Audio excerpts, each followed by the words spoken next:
രേണു ഇപ്പൊ എന്തായാലും രണ്ടും കൽപ്പിച്ചാണ്. രേണുവിനെതിരെ വീഡിയോ ഇടുന്ന റിയാക്ഷൻ വീഡിയോക്കാരുടെ എതിരെ ശക്തമായി ആഞ്ഞടിച്ചുകൊണ്ടാണ് രേണു ഇപ്പോൾ സോഷ്യൽ മീഡിയയിൽ വന്നിരിക്കുന്നത്. രേണുവിനെതിരെ വീഡിയോ ഇട്ട സോഷ്യൽ മീഡിയക്കാരുടെ വീഡിയോയ്ക്ക് സ്ട്രൈക്ക് കൊടുത്തു. അതേ കണക്ക് തന്നെ അവരുടെ പേരിൽ വീഡിയോ ചെയ്തു. എന്തൊക്കെയാ ചെയ്യുന്നത്? പക്ഷെ നേരത്തെ ഒന്നും ഈ രേണുവിനെ റിയാക്ട് ചെയ്യുന്ന ആൾക്കാർക്കൊന്നും രേണു ഇങ്ങനെ സ്ട്രൈക്ക് അടിക്കുകയോ അല്ലെങ്കിൽ ഇങ്ങനെ വീഡിയോ ചെയ്യുകയോ ഒന്നും ചെയ്യില്ലായിരുന്നു. ഇപ്പോൾ വീഡിയോയിൽ വന്നിട്ട് പച്ചത്തെറി, അതും നല്ല ചീത്തയാണ് രേണു പറയുന്നത്. പക്ഷെ രേണുവിന് റിയാക്ട് ചെയ്യാം. രേണുവിനെ റിയാക്ട് ചെയ്ത ആൾക്കാരെ രേണുവിനും റിയാക്ട് ചെയ്യാം. പക്ഷെ ഈ ചീത്ത പറഞ്ഞൊന്നും റിയാക്ട് ചെയ്യണ്ടായിരുന്നു അല്ലെ? കുറച്ച് മാന്യമായിട്ടൊക്കെ റിയാക്ട് ചെയ്യായിരുന്നു. രേണു കുറച്ച് മുന്നേ, അതായത് ഈ അസുഖം വന്ന് ഫസ്റ്റ് കീമോ ഒക്കെ കഴിഞ്ഞപ്പോൾ രേണു പറഞ്ഞു, ഞാൻ സുവിശേഷത്തിന് പോവും, ഞാൻ ദൈവത്തോട് അടുക്കുകയാണ്, ഞാൻ കൊന്തയൊക്കെ കൈവച്ചുകൊണ്ട് ഓരോന്നൊക്കെ പറയുന്നുണ്ടായിരുന്നു. ആ രേണു തന്നെയാണ് ഇപ്പൊ വന്നിട്ട് ഇത്ര ചീത്ത പറഞ്ഞത്, അതും സോഷ്യൽ മീഡിയയിൽ. അതിന്റെ ആവശ്യമില്ലായിരുന്നു. റിയാക്ട് ചെയ്ത് രേണുവിന് പറയാനുള്ള കാര്യങ്ങൾ പറയായിരുന്നു അല്ലെ? ഇപ്പോ ഏറ്റവും ലേറ്റസ്റ്റ് ആയിട്ട് ഋതപ്പന്റെ ബർത്ത്ഡേ ആയിരുന്നു 2 ദിവസം മുന്നേ. അപ്പോ കിച്ചു ഒരു പോസ്റ്റ് ഇട്ടിട്ടുണ്ടായിരുന്നു. ആ പോസ്റ്റിനെ പറ്റി രേണു കുറച്ച് കാര്യങ്ങൾ പറയുന്നുണ്ട്. അത് ആദ്യം നമുക്കൊന്ന്. 7 വയസ്സായതേ ഉള്ളൂ. കുട്ടിക്ക് ഇതൊന്നും വായിക്കാനും മലയാളം പോലും നേരത്തെ വായിക്കാൻ അറിയില്ല, പഠിച്ചുകൊണ്ടിരിക്കുന്നതേ ഉള്ളൂ. അപ്പോൾ ഇംഗ്ലീഷാണ് ഇത് ചേട്ടൻ പോസ്റ്റ് ഇട്ടത്. Happy birthday. എനിക്കിപ്പോൾ നിന്റെ അടുത്തേക്ക് വരാൻ കഴിയുന്ന സാഹചര്യമല്ലെന്ന് എനിക്കറിയാം. എന്ത് സാഹചര്യമാണ് മകനെ? വളർത്തുവാനോടാണ് ഞാൻ ചോദിക്കുന്നത്, അല്ലെങ്കിൽ കിച്ചു ഋതപ്പന്റെ സ്വന്തം ചേട്ടനോടാണ് ഞാൻ ചോദിക്കുന്നത്. എന്ത് സാഹചര്യമാണ്? ഇവിടെ ആരും പറഞ്ഞിട്ടില്ല ഇങ്ങോട്ട് വരരുതെന്നൊന്നും ആരും പറഞ്ഞില്ല. കാരണം അത് കൊല്ലസുതിച്ചേട്ടന്റെ മൂത്ത മകന്റെയും, അതായത് രാഹുലിന്റെയും ഋതുവിന്റെയും സ്വന്തം വീടാണ്. ഇവിടെ ആരും നിങ്ങളെ രാഹുൽ ദാസിനെ വരക്കിയിട്ടില്ല. പിന്നെ എന്ത് സാഹചര്യമാണുള്ളത്? ഇത് കൊച്ചു വായിക്കാൻ വേണ്ടി ഇട്ടതാ കേട്ടോ, അല്ലാതെ വേറെ ഒന്നിനും എന്നെ സൈബർ ബുള്ളിങ്ങിനെ കൊടുത്തതല്ല. ഇപ്പൊ എല്ലാവരും വീട്ടിൽ അലക്കുന്നുണ്ട് അത്. അപ്പൊ ഞാൻ എന്ത് പറഞ്ഞാലും അത് വലിയ വിവാദമാക്കി ആൾക്കാർ. ഞാൻ അവരെ സൈബർ ബുള്ളിങ്ങിന് ഇട്ട് കൊടുത്തു, ഞാൻ രാഹുലിനെ കിച്ചുവിനെ സൈബർ ബുള്ളിങ്ങിന് ഇട്ട് കൊടുത്തു. അപ്പൊ ഇത് എന്നെ സൈബർ ബുള്ളിങ്ങിന് ഇട്ടതല്ല കേട്ടോ, ഇത് കൊച്ചു വായിക്കാൻ വേണ്ടി നല്ല രീതിയിൽ കളിയാക്കുവാണ്. ഇംഗ്ലീഷിൽ പോസ്റ്റ് ഇട്ടേക്കുന്നു. എന്താ രേണു പറഞ്ഞത്? ഋതപ്പന് മലയാളം പോലും നേരെ ചൊവ്വേ വായിക്കാൻ അറിയില്ല. 7 വയസ്സേ ഉള്ളൂ, ചെറിയ കുട്ടിയാണ്, പഠിക്കുന്നതേ ഉള്ളൂ, മലയാളം പോലും വായിക്കാൻ അറിയില്ല. അപ്പൊ മലയാളം പോലും വായിക്കാൻ അറിയാമേത്ത ആ കുട്ടിക്ക് വേണ്ടിയിട്ട് കിച്ചു ഇംഗ്ലീഷിൽ പോസ്റ്റ് ഇട്ടേക്കുന്നു. എന്നിട്ട് പറയുന്നത്, കളിയാക്കി പറയുവാണ്, ഋതപ്പന് വേണ്ടിയിട്ടാണ് പോസ്റ്റ് ഇട്ടേക്കുന്നത്. അത് ശരിയാണെന്ന് തോന്നുന്നുണ്ടോ? ശരിയല്ല.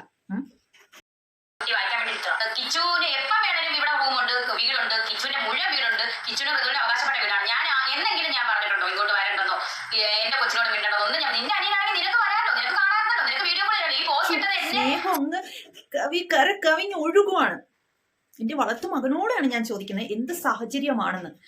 ഇന്നലെ മെനങ്ങാന്നൊക്കെ ഇന്റർവ്യൂ കൊടുത്തപ്പോൾ ഈ ഒരു സ്ലാങ്ങോ അല്ലെങ്കിൽ ഈ ഒരു ഭാവത്തിലോ അല്ല കിച്ചുവിന്റെ കാര്യങ്ങൾ പറഞ്ഞത് അല്ലേ? നമ്മളൊക്കെ കണ്ടതാണ് സോഷ്യൽ മീഡിയയിൽ. ഇപ്പൊ അങ്ങ് സ്നേഹം കവിഞ്ഞൊഴുകാണ് കിച്ചുവിനോട്. നിനക്ക് എന്താണ് ഇവിടെ വരാൻ പറ്റാത്ത സാഹചര്യം എന്ന്? സൈബർ ആക്രമണത്തിന് ഇട്ട് കൊടുക്കാനല്ലാണോ? അതേ ഞാൻ പറഞ്ഞോളൂ. അപ്പൊ എനിക്കിത് പറയണമെന്നുണ്ടായിരുന്നു. ഞാൻ ഇന്ന് വരെ പറഞ്ഞിട്ടില്ല, ഋതുവിനോടും പറഞ്ഞിട്ടില്ല, അത് നിന്റെ ചേട്ടനൊന്നും പറഞ്ഞിട്ടില്ല. നിങ്ങള് അതായത് രേണു ഇന്റർവ്യൂ കൊടുത്തത് കിച്ചുവിന്റെ പറഞ്ഞ കാര്യങ്ങളൊക്കെ നമ്മളൊക്കെ കേട്ടതാണ്. അതിപ്പോ കിച്ചും കേട്ടിട്ടുണ്ടാവും. അതേ കണക്ക് തന്നെ രേണുവിന്റെ ചേച്ചി പറഞ്ഞ കാര്യങ്ങളും ഇന്റർവ്യൂവിൽ പറഞ്ഞ കാര്യങ്ങളൊക്കെ നമ്മളെ മുന്നിൽ തന്നെയുണ്ട്, സോഷ്യൽ മീഡിയയിൽ തന്നെയുണ്ട്. അതും കിച്ചു കേട്ടിട്ടുണ്ടാവും. ഇങ്ങനെയൊക്കെ നിങ്ങൾ അവനെ കുറിച്ച് സംസാരിക്കുമ്പോൾ അവൻ എങ്ങനെ വരും? പിന്നെ ഒരു കാര്യമുണ്ട്, ഞാനിപ്പോ രേണുവിന്റെ ഭാഗത്തും അല്ല കിച്ചുവിന്റെ ഭാഗത്തും അല്ല, ഞാനിപ്പോ എനിക്ക് തോന്നുന്ന ഒരു അഭിപ്രായം പറയാം. കിച്ചുവിന് വരാമായിരുന്നു. കിച്ചു വന്നിട്ട് ഋതപ്പനെ കാണാനായിട്ട് വരണമായിരുന്നു. ഋതപ്പനോട് അത്രമാത്രം സ്നേഹവും ആത്മാർത്ഥതയും ഉണ്ടായിരുന്നു എന്നുണ്ടെങ്കിൽ വരണമായിരുന്നു. വന്നിട്ട് ഇനി ഋതപ്പനെ കാണാൻ സമ്മതിച്ചില്ല, അങ്ങനെ എന്തെങ്കിലും ഇഷ്യൂസ് ഉണ്ടാകുന്നുണ്ടെങ്കിൽ അത് കിച്ചു സോഷ്യൽ മീഡിയയിൽ എല്ലാവരോടും പറയണമായിരുന്നു അല്ലെ? അപ്പോഴും നമുക്ക് പറയായിരുന്നു, രേണുവിന്റെ ഭാഗത്താണ് തെറ്റ്, കിച്ചു കാണാൻ വന്നിട്ടും രേണുവിന്റെ വീട്ടുകാർ ഋതപ്പനെ കാണാൻ അനുവദിച്ചില്ല എന്ന് നമുക്ക് പറയായിരുന്നു. എന്റെ ഇതിൽ കിച്ചു വരണമായിരുന്നു. ഇങ്ങനെ ഒരു പോസ്റ്റ് ഇടുവല്ലായിരുന്നു വേണ്ടത്. അതും ഇംഗ്ലീഷിൽ. രേണു പറഞ്ഞത് കണക്ക് ഇംഗ്ലീഷിൽ പോസ്റ്റ് ഇട്ടത് ആർക്ക് വേണ്ടിയിട്ടാണ്? സോഷ്യൽ മീഡിയയിലുള്ളവരൊക്കെ കാണാൻ വേണ്ടിയിട്ട്, അതായത് ഋതപ്പന് വേണ്ടിയിട്ടല്ല.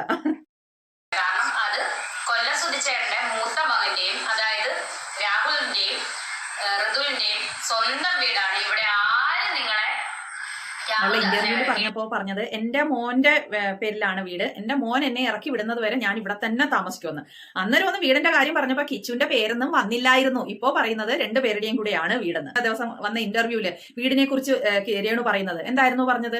എന്റെ മകന്റെ വീടാണ്, എന്റെ മകന് കിട്ടിയ വീടാണ്, അവൻ ജീവിക്കുന്നിടത്ത് ഞാനും ജീവിക്കും, അവൻ എന്നെ ഇറക്കി വിടുന്നത് വരെ എന്നൊക്കെയല്ലേ പറഞ്ഞത്. അന്ന് കിച്ചുവിന്റെ പേരൊന്നും പറഞ്ഞില്ല, കിച്ചുവിന്റെ വീടാണെന്ന് പറഞ്ഞില്ല. ഇപ്പൊ അതേ പറയുന്നു കിച്ചുവിന്റെയും ഋതപ്പന്റെയും കൂടെ വീടാണെന്ന്. പിന്നെ എന്ത് സാഹചര്യമാണുള്ളത്? ഇത് കൊച്ചു വായിക്കാൻ വേണ്ടി ഇട്ടതാ കേട്ടോ, അല്ലാതെ വേറെ ഒന്നിനും എന്നെ സൈബർ ബുള്ളിങ്ങിന് കൊടുത്തതല്ല. ഇപ്പൊ എല്ലാവരും വീട്ടിൽ അലക്കുന്നുണ്ട് അത്. അപ്പൊ ഞാൻ എന്ത് പറഞ്ഞാലും അത് വലിയ വിവാദമാക്കി ആൾക്കാർ. ഞാൻ അവരെ സൈബർ ബുള്ളിങ്ങിന് ഇട്ട് കൊടുത്തു, ഞാൻ രാഹുലിനെ കിച്ചുവിനെ സൈബർ ബുള്ളിങ്ങിന് ഇട്ട് കൊടുത്തു. അപ്പൊ ഇത് എന്നെ സൈബർ ബുള്ളിങ്ങിന് ഇട്ടതല്ല കേട്ടോ, ഇത് കൊച്ചു വായിക്കാൻ വേണ്ടിയിട്ട്. 7 വയസ്സുള്ള വായിക്കാൻ അറിയില്ല എന്നുണ്ടെങ്കിൽ നിങ്ങൾ വായിച്ചു കൊടുക്കണം. റിതപ്പന് ഇതൊന്നും അറിയില്ല എന്നുണ്ടെങ്കിൽ റിതപ്പന് കാര്യങ്ങളെല്ലാം പറഞ്ഞു കൊടുക്കും. ഇപ്പൊ റിതപ്പന് അവിടെ തന്നെ ഇരിക്കുമല്ലേ, ആ കൊച്ചിന് മുന്നിൽ വെച്ച് തന്നെയല്ലേ ഈ വീഡിയോ എടുക്കുന്നത്. അപ്പം കിച്ചുനെ മോശക്കാരനാക്കിയും കിച്ചുനെ ഈ രീതിയിൽ സംസാരിക്കും, ആ കൊച്ചിന്റെ മനസ്സിലും അത് തന്നെയല്ലേ ഉള്ളൂ വരുന്നത്.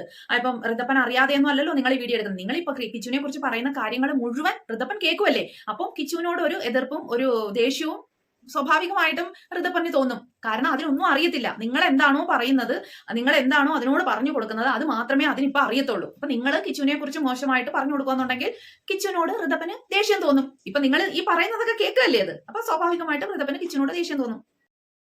കിച്ചുവിന് എപ്പം വേണേലും ഇവിടെ റൂമുണ്ട്, വീടുണ്ട്, കിച്ചുവിന്റെ മുഴുവൻ വീടുണ്ട്, കിച്ചുവിന് ഋതുവിന് അവകാശപ്പെട്ട വീടാണ്. ഞാൻ എന്നെങ്കിലും ഞാൻ പറഞ്ഞിട്ടുണ്ടോ ഇങ്ങോട്ട് വരണ്ടെന്നോ എന്റെ കൊച്ചിനോട് മിണ്ടണ്ടെന്നോ ഒന്നും? ഞാൻ നിന്റെ അനിയനാണെങ്കിൽ നിനക്ക് വരാമല്ലോ, നിനക്ക് കാണാറുണ്ടല്ലോ, നിനക്ക് വീഡിയോ കോൾ ചെയ്യാമല്ലോ. ഈ പോസ്റ്റ് ഇട്ടത് എന്നെ സൈബർ ആക്രമണത്തിന് ഇട്ട് കൊടുക്കാനല്ലായിരുന്നു. അയച്ചു കൊടുക്കുമല്ലേ റിതപ്പന് എന്താണ് കിച്ചു ഇട്ടേക്കുന്ന പോസ്റ്റിലുള്ളതെന്നുള്ളത്. അപ്പം നിങ്ങൾ എന്താണോ പറഞ്ഞു കൊടുക്കുന്നത് അതൊക്കെ തന്നെയാണ് റിതപ്പൻ കേൾക്കുന്നത്. പക്ഷെ നമ്മള് ഇപ്പം നേരത്തെ, അതായത് രേണുവും കിച്ചുവും തമ്മിലിട്ടൊക്കെ നല്ല ബന്ധത്തിൽ ഇരുന്ന സമയത്ത് റിതപ്പനെയും കിച്ചുവിനെയും തമ്മിൽ കാണുമ്പോൾ എന്തൊരു സ്നേഹമായിരുന്നു അവർ തമ്മിൽ, അല്ലേ? അത് കഴിഞ്ഞിട്ട് ഇപ്പോ രേണു ഹോസ്പിറ്റലിലായിരുന്ന സമയത്ത് കിച്ചു വന്നിട്ടുണ്ടായിരുന്നല്ലോ, എന്നിട്ട് ഈ റിതപ്പനെ കൊണ്ട് പുറത്ത് കറങ്ങാനൊക്കെ പോകുന്നുണ്ടായിരുന്നല്ലോ. ആ സമയത്ത് കിച്ചും റിതപ്പനും തമ്മിൽ അത്ര അങ്ങോട്ടൊരു സ്നേഹമോ അല്ലെങ്കിൽ ഒരു ബോണ്ടിങ്ങോ ഉള്ളതായിട്ടൊന്നും നമുക്ക് തോന്നിയില്ല. വീഡിയോയിലൊക്കെ റിതപ്പന് കിച്ചുവിനോട് ഒരു അകൽച്ച ഫീൽ ചെയ്യുന്നതായിട്ടൊക്കെ തോന്നിയായിരുന്നു. എനിക്ക് അങ്ങനെ തോന്നിയായിരുന്നു. നിങ്ങൾക്ക് ആർക്കെങ്കിലും തോന്നിയോ? അതുപോലെ നിനക്ക് നിന്റെ അനിയനെ വിളിക്കാൻ ഇവിടെ ആരും എത്തുന്നില്ല. അന്ന് നിങ്ങൾ ഇവിടെ വീട്ടിൽ വന്നപ്പോഴത്തേന് എന്റെ വീട്ടുകാരെ അത്രത്തോളം നീ അത് പറഞ്ഞ് സൈബർ ബുള്ളിങ്ങിന് ഏറ്റ് കൊടുത്തിട്ട് പോലും എന്റെ വീട്ടുകാർ ഒരു മാതിക്കാൻ നിങ്ങളോടോ നിങ്ങളുടെ സുധിച്ചേട്ടന്റെ വീട്ടുകാരോട് പറഞ്ഞിട്ടില്ല. ഈ വീട് സ്ഥലവും ഈ തിരുമേനി എഴുതി തന്നേക്കുന്നത് ഋതുവിനും രാഹുലിനും കൂടെയാണ്, കിച്ചുവിനും കൂടെയാണ്. പക്ഷെ നിങ്ങൾ കിച്ചുവിന് എപ്പം വേണേലും ഇവിടെ റൂമുണ്ട്, വീടുണ്ട്, കിച്ചുവിന്റെ മുഴുവൻ വീടുണ്ട്, കിച്ചുവിന് ഋതുവിന് അവകാശപ്പെട്ട വീടാണ്. ഞാൻ എന്നെങ്കിലും ഞാൻ പറഞ്ഞിട്ടുണ്ടോ ഇങ്ങോട്ട് വരണ്ടെന്നോ എന്റെ കൊച്ചിനോട് മിണ്ടണ്ടെന്നോ ഒന്നും? ഞാൻ നിന്റെ അനിയനാണെങ്കിൽ നിനക്ക് നിങ്ങൾ പറയുന്നു നിങ്ങൾ എന്റെ അച്ഛന്റെ വീട്ടുകാരാന്ന് പറഞ്ഞിട്ടില്ല, അല്ലെങ്കിൽ അങ്ങനൊന്നും കൊച്ചിനോട് പറഞ്ഞിട്ടില്ല. നിങ്ങൾ തന്നെയല്ലേ ഇന്നലത്തെ വീഡിയോയിൽ വന്ന് പറഞ്ഞത് എന്റെ ഭർത്താവ് മരിച്ചുപോയി, അതുകൊണ്ട് ഭർത്താവിന്റെ വീട്ടുകാരുമായിട്ടുള്ള എല്ലാ ബന്ധങ്ങളും ഞാൻ അവസാനിപ്പിച്ചു. അപ്പൊ നിങ്ങൾ വളർത്തുന്ന നിങ്ങളെ മകൻ അവരുമായിട്ട് സഹകരിക്കാൻ നിങ്ങൾ അനുവദിക്കൂ? നിങ്ങൾ ആ ബന്ധം അവിടെ വെച്ച് അവസാനിപ്പിച്ചു എന്ന് നിങ്ങൾ തന്നെ ഇന്നലത്തെ ഇന്റർവ്യൂവിൽ ഒന്ന് പറഞ്ഞത്. എന്നിട്ട് ഇന്നിപ്പോ പറയുന്നു ഞാൻ അങ്ങനൊന്നും എന്റെ കൊച്ചിനോട് പറഞ്ഞു കൊടുത്തിട്ടില്ല. അപ്പൊ നിങ്ങൾ അവസാനിപ്പിച്ച ഒരു ബന്ധത്തിൽ നിങ്ങളെ മോൻ സഹകരിക്കാനായിട്ട് നിങ്ങൾ അനുവദിക്കൂ? ഞാൻ എന്തെങ്കിലും പറഞ്ഞിടുമ്പോഴാണ്, ഞാൻ പല സത്യങ്ങളും പറയുമ്പോഴാണ് അത് നിന്നെ കിച്ചുവിനെ സൈബർ ബുള്ളിങ്ങിന് രേണുസുതി അതല്ല, ഇന്നലത്തെ വീഡിയോയില് കിച്ചുവിനെ അങ്ങോട്ട് വലിച്ചു കീറി സംസാരിച്ച ആള് ഇന്നിപ്പോ വളർത്തുമകനായ കിച്ചുവിനോട് അങ്ങ് അടങ്ങാത്ത സ്നേഹം ഇതായിട്ടാ സംസാരിക്കുന്നത്. ഇന്നിപ്പം ഇന്നലെ കിച്ചുവിനെ കുറിച്ച് സംസാരിച്ച ആ ലാംഗ്വേജോ ആ ഭാഷയാണോ ഇന്നിപ്പോ സംസാരിക്കുന്നത്? എന്തോ കിച്ചുവിന്റെ സുധിയുടെ വീട്ടുകാരെ എല്ലാം ഞാൻ സുധിയുടെ വീട്ടുകാരുമായിട്ടുള്ള എല്ലാ ബന്ധവും ഞാൻ അവസാനിപ്പിച്ചു, എനിക്ക് ഇനി അങ്ങനെ ഒരു ബന്ധമില്ല എന്നൊക്കെ പറഞ്ഞ് എന്നെ എനിക്ക് വയ്യാതായണൊക്കെ സുധിയുടെ വീട്ടുകാരും കാണാൻ പോലും വന്നിട്ടില്ല, അതുകൊണ്ട് അവരുമായിട്ടുള്ള എല്ലാ ബന്ധവും ഞാൻ അവസാനിപ്പിച്ചു എന്ന് പറഞ്ഞ ആള് ഇപ്പൊ പറയുന്നു അവര് റിതപ്പന്റെ വല്യച്ഛനും വല്യമ്മയൊക്കെ വീഡിയോ കോൾ ചെയ്ത് സംസാരിച്ചിട്ടുണ്ടായിരുന്നു. അപ്പൊ എന്തുകൊണ്ട് റിതപ്പൻ വിളിച്ച് സംസാരിച്ചില്ല? ഇന്ന് പക്ഷെ അവരുടെ സുധിയുടെ വീട്ടുകാരുടെ കാര്യം പറയുമ്പോൾ ഒരു സോഫ്റ്റ് കോർണറിലാണ് സംസാരിക്കുന്നത്. പക്ഷെ ഇന്നലത്തെ ആ ഇന്റർവ്യൂവിൽ സംസാരിച്ചു എത്ര ഇതായിട്ടായിരുന്നു ആ ഒരു സ്ലാങ് സംസാരിക്കുന്നത് നമ്മൾ കണ്ടതല്ലേ. ഇതിപ്പോ ഇന്നലെ പറഞ്ഞ ആള് തന്നെയാണോ ഇന്നത്? ഇപ്പൊ രേണു പറയുന്നു രേണുവിനെ സൈബർ പുള്ളിങ്ങിന് ഇട്ട് തരാൻ വേണ്ടിയിട്ടാണ് കിച്ചു ഇങ്ങനെ ഒരു പോസ്റ്റ് ഇട്ടെന്ന്. അപ്പം നിങ്ങൾ പറയാതെ പറയുമല്ലേ, കിച്ചുവിനെ സൈബർ പുള്ളിങ്ങിന് ഇട്ട് കൊടുക്കാൻ വേണ്ടിയിട്ടാണ് അന്ന്, അതായത് കിച്ചുവിനെ പറ്റി പറഞ്ഞില്ലേ, കിച്ചു കാണാനും കേൾക്കാനും ഒന്നും വന്നില്ല എന്നൊക്കെ പറഞ്ഞില്ലേ, അത് അന്ന് മനഃപൂർവ്വം അപ്പം കിച്ചുവിനെ സൈബർ പുള്ളിങ്ങിന് ഇട്ട് കൊടുക്കാൻ വേണ്ടി പറഞ്ഞതാ.